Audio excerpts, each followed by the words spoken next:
At the time, the White House called it a tourism game changer, as the U.S. was looking to tap into the more than 100 million Chinese who travel abroad each year. So last November, the U.S. and China signed a deal to make short-stay visas valid for 10 years instead of just one. Since then, Chinese arrivals to the U.S. have surged by as much as 25%. Haibina Hao is the Director of International Development for the National Tour Association. The NTA works to certify Chinese tour operators. She says extending U.S. visa validity was very important, but an accompanying rise in visa approval rates was also key. For the long time in the past, it's very difficult for the Chinese to really make sure they can receive visa, and because of that, the tour operators, the travel agencies were very reluctant to sell USA because once they put groups together, maybe 20%, even 30% got rejected. So it's very difficult to operate that business. The Guam Visitors Bureau is a member of the NTA, and Hao is helping to get Guam a bigger slice of the Chinese tourism pie. She says Chinese travelers have a great interest in the United States, and Guam is America in Asia. I do see an increase. I think there's no doubt. Chinese are actively looking for other destinations to go, and Guam is really the closest U.S. territory, U.S. soil for Chinese travelers and operations. I mean, there is a lot to get them here, and the trend is here. GVB statistics show a 62% year-on-year increase in Chinese arrivals for 2015, with almost 24,000 visitors from the People's Republic. But Hao says it's still a very competitive market, and Guam must come up with more ways to stand out from other popular U.S. destinations. What Guam needs to do, we think, is to really work on the product. And we do have many interesting elements available here on the island. It's a matter of tailor-make that to suit the Chinese interests.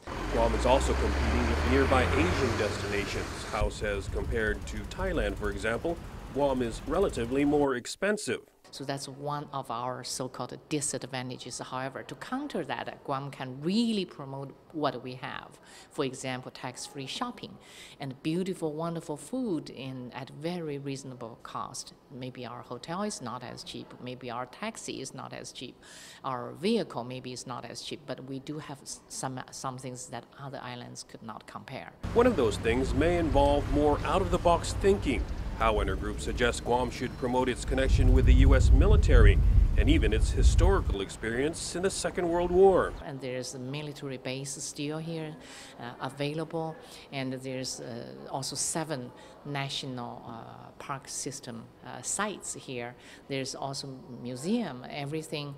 If we could take this one step further, develop something military content, so for Chinese travelers can come here to also visit maybe the base, maybe participate in flag ceremony, maybe whatever they can do to have interactions with veterans from the Second World War II.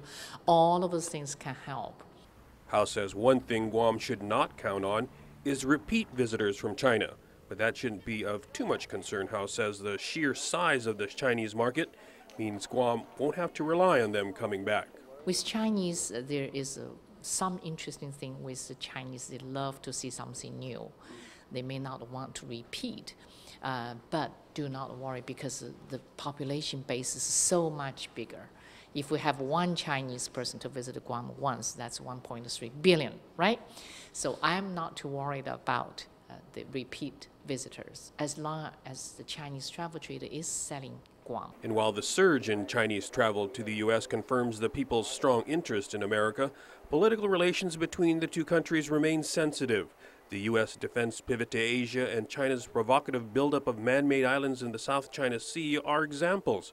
But for her part, Hao wants to believe the geopolitical issues will not have an impact on the local travel trade. My personal opinion, I don't think so. I think Guam stands on itself, and the travel airlines continue to provide services to fly here directly, and travel trade continue to sell Guam. I don't think that's going to really impact Guam. For KUAM's Business Matters, I'm Nestor Lecanto.